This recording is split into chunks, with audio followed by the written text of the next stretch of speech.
دیوبند کی عظمت بیان کرتے ہوئے حضرات اپنی کتاب براہین قاطعیہ میں جس کا مصنف مولانا خلیل احمد امبیٹھی ہے، حضرات بقول پاس کے یعنی انہی کے مورخین کے بقول جیسے مولانا عاشق الہی صاحب نے لکھا کہ اصل میں اس کتاب کے مصنف کا نام مولانا رشید احمد گنگوہی ہے، لیکن اس کتاب کو مولانا رشید احمد گنگوہی نے خلیل احمد امبیٹھی کے نام سے چھپوا دیا۔ حضرات اس کتاب میں دارالعلوم دیوبند کی عظمت کو بیان کرتے ہوئے کیا لکھا کہ ایک شخص نے، ایک سوالے انسان نے خواب دیکھا۔ خواب میں کیا دیکھا؟ مصطفیٰ اردو زبان میں کلام فرما رہے ہیں۔ جب مصطفیٰ کو اردو بولتے ہوئے دیکھا تو مصطفیٰ سے کہا اے محمد تجھے، اے محمد یا رسول اللہ آپ کو اردو میں کلام کرنا کہاں سے آ گئی؟ حضرات جملہ یہ ہے، کہتا ہے آپ کو اردو میں کلام کرنا کہاں سے آ گئی؟ آپ ادیب شہید حضرت علامہ سردار احمد صاحب سے پوچھیں، علامہ رمضان صاحب سے پوچھیں،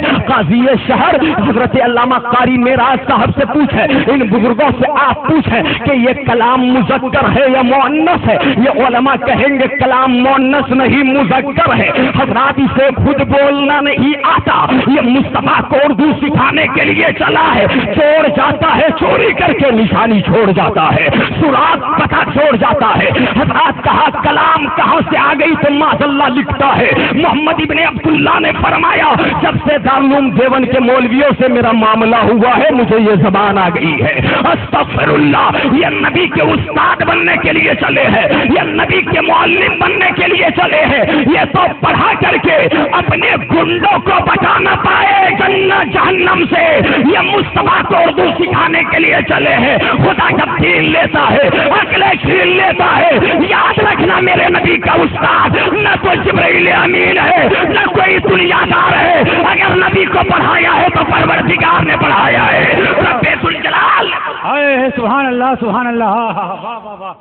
نبی کو پڑھایا ہے تو محبت سے بولیے، نبی کو پڑھایا ہے تو رب ذوالجلال نے پڑھایا ہے، خود مالک و مولا نے پڑھایا ہے، خود خالق و جبار نے پڑھایا ہے، خود حی و قیوم نے پڑھایا ہے، خود رحمان و رحیم نے پڑھایا ہے، خود غفار و ستار نے پڑھایا ہے۔ حضرت جبرائیل پریشان ہو گئے، عرض کرنے لگے اقرا باسم ربک الذی خلق، اے محبوب اپنے اس رب کے نام سے پڑھیے جس رب نے آپ کو پیدا کیا ہے۔ جب رب کا نام آیا مصطفیٰ نے پڑھنا شروع کر دیا۔ حضرات نبی نے رب کے نام سے پڑھا ہے اور پڑھ کر کے جہاں یہ پیغام دیا ہے میرا استاد کوئی اور نہیں میرا رب ہے، وہی نبی نے اپنے کلمہ پڑھنے والوں کو یہ بھی پیغام دیا ہے، یہ بھی میسج دیا ہے، اے میرے کلمہ پڑھنے والوں جب بھی قرآن پڑھنا تو دنیا دار کے نام سے نہیں، اپنے پروردگار کے نام سے پڑھنا، اپنے رب ذوالجلال کے نام سے پڑھنا، اپنے خالق کے نام سے پڑھنا، اپنے مالک کے نام سے پڑھنا۔ اور جب مصطفیٰ نے پڑھنا شروع کیا تو مصطفیٰ نے کتنا پڑھا؟ ارے مصطفیٰ نے کتنا پڑھا؟ اور قرآن سے پوچھتے ہیں، قرآن کہتا ہے الرحمن علم القرآن خلق الانسان علمہ البیان، رحمان نے اپنے حبیب کو قرآن پڑھایا اور ایسا پڑھایا۔ حضرات اس رحمان نے پڑھایا جس نے انسان کو پیدا کیا اور انسان کو بیان سکھایا۔ حضرات رحمان نے اپنے حبیب کو قرآن پڑھایا۔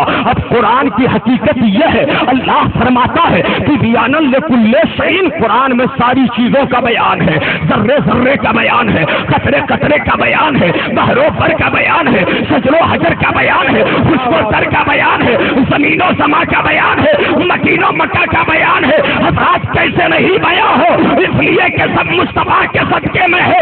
جب قرآن میں ساری چیزیں ہیں، دوسری آیت بتاتی ہے ولا رطب ولا یابس الا فی کتاب مبین، کوئی خشک و تر چیز نہیں ہے جو قرآن میں مذکور نہ ہو، جس کا ذکر قرآن میں نہ ہو۔ اور اسی قرآن کی قسم بیان فرماتے ہوئے رب ارشاد فرماتا ہے نون والقلم وما یسطرون، قرآن یعنی قلم اور اس کے لکھے ہوئے کی قسم رب بیان فرماتا ہے۔ تو جب قرآن میں ساری چیزیں موجود ہے تو وہ عقل کا پیدل ہی ہوگا نا جو کہے گا نبی کو اس کا علم نہیں ہے، نبی کو اس کا علم نہیں ہے، نبی کو آج کی خبر نہیں ہے، نبی کو کل کی خبر نہیں ہے۔ ارے قرآن تو کہتا ہے، نبی کو رب نے قرآن سکھا دیا، رب تو فرماتا ہے محبوب ہم نے تمہیں قرآن پڑھا دیا اور یاد رکھنا قرآن میں ساری چیزیں ہیں۔ نتیجہ کیا نکلا کہ مصطفیٰ کو رب نے اپنے فضل سے ساری چیزوں کا علم عطا فرما دیا۔ چیزوں کی خبر سے باخبر. نعرے تکبیر، نعرے رسالت، مسلک اعلیٰ حضرت، فیضان اعلیٰ حضرت. واہ واہ، زندہ باد زندہ باد. اس لیے تو اعلیٰ حضرت فرماتے ہیں درود ان پر، ذرا محبت سے بولیے اور اللہ کر بولیے، درود ان پر جن کو کسے بے کسا کہے، سلام ان پر جن کو خبر بے خبر کی ہے. اور اعلیٰ حضرت ایک مقام پر فرماتے ہیں فریاد امتی جو کرے حال زار میں، ممکن نہیں کہ خیر بشر کو خبر نہ ہو، ممکن نہیں کہ خیر بشر کو خبر نہ ہو. ارے رب نے اپنے حبیب کو سارا علم دے دیا، سب کچھ سکھا دیا، یہاں تک کہ رب ارشاد فرماتا ہے وَعَلَّمَكَ مَا لَمْ تَكُنْ تَعْلَمْ وَكَانَ فَضْلُ اللَّهِ عَلَيْكَ عَظِيمًا. اے میرے محبوب، رب نے آپ پر احسان فرمایا کہ رب نے ساری چیزوں اور ساری چیزوں کا علم آپ کو دے دیا. محبوب وہ رب نے سکھایا ہے جو آپ نہیں جانتے تھے، نبی پاک کو نہیں جانتے تھے، رب نے سکھا دیا. اب نبی کے جاننے سے انکار کرنا یہ نبی کی ذات پر حملہ بعد میں ہے، خدا کی ذات پر حملہ پہلے ہے.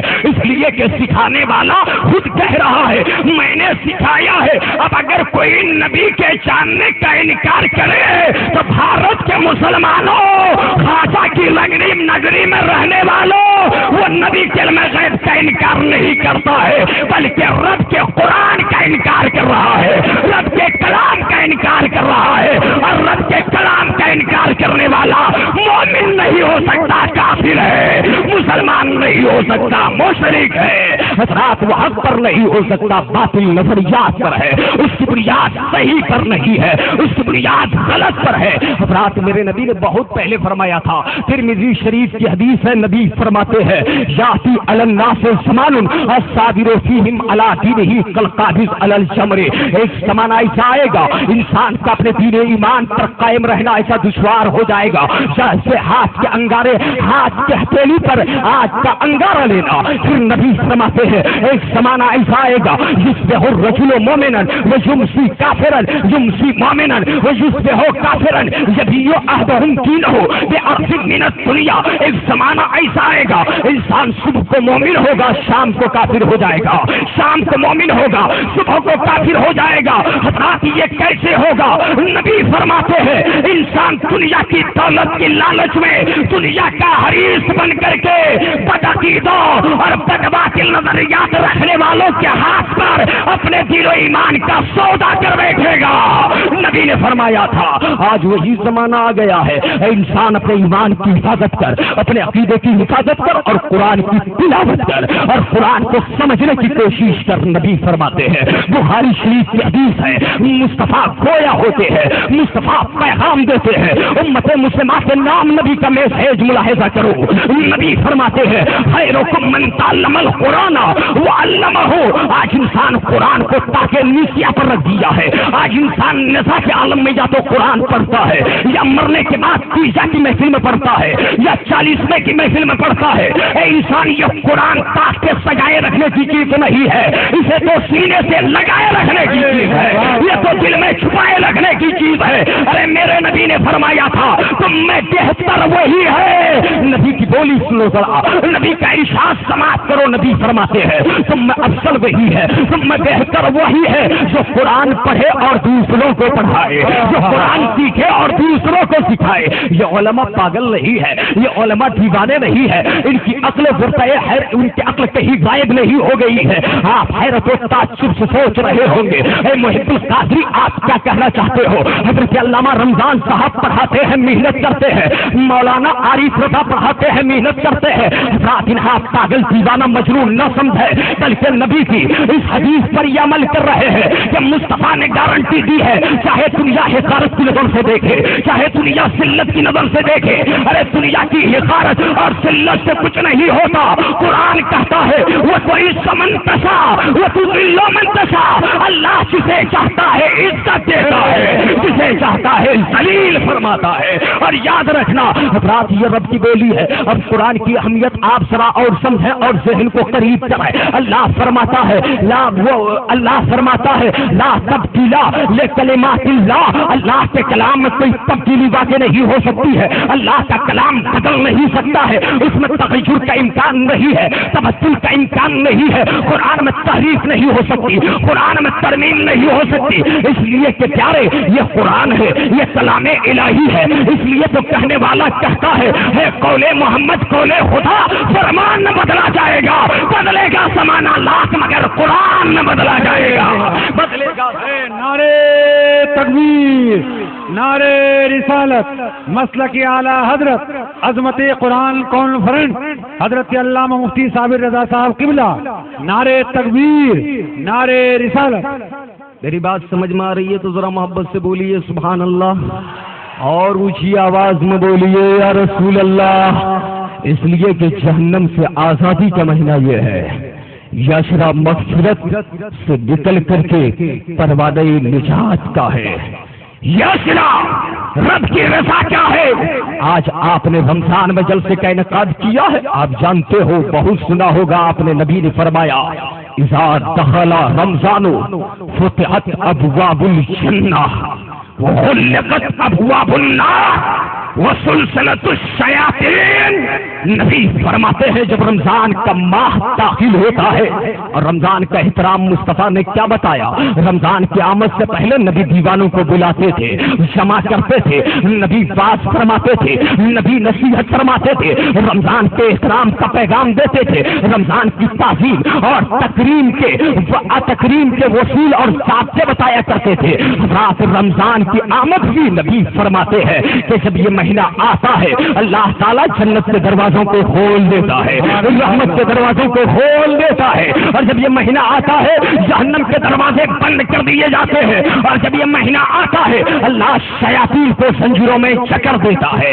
حضرات اب رب نے جنت کے دروازوں کو کھول دیا ہے, رحمت کے دروازوں کو کھول دیا ہے, جہنم کے دروازوں کو بند کر دیا ہے, اور رب کے قدیر نے شیاطین کو زنجیروں میں جکڑ دیا ہے. حضرات اس کے باوجود بھی اگر ہم سبحان اللہ الحمدللہ اللہ اکبر کی صدائیں لگا کر کے تسبیح و تحلیل اور راتوں وظائف کثرت سے بندگی کر کے پھر یہ وزاری کر کے آہو پھکا کر کے رب کی بارگاہ میں سجدہ نیاز مندی ادا کر کے حالت قیام میں, حالت رکوع میں, حالت سجدہ میں اپنے رب کو رہ کر کے نہ منا لے تو ہم سے بڑھ کر محروم کوئی نہیں ہے, ہم سے بڑھ کر بدقسمت کوئی نہیں ہے. حضرات اس مہینے میں آپ جتنی عبادت کریں گے اللہ کے نبی نے یہاں تک فرمایا ایک نیکی کا اجر ایک گنا نہیں بلکہ درجوں گنا بڑھا دیا جاتا ہے, درجوں گنا اضافہ کر دیا جاتا ہے. حضرات نبی نے گارنٹی دی ہے. میں عظمت قرآن کانفرنس میں آپ کو قرآن کے حوالے سے پیغام دینا چاہتا ہوں اور عظمت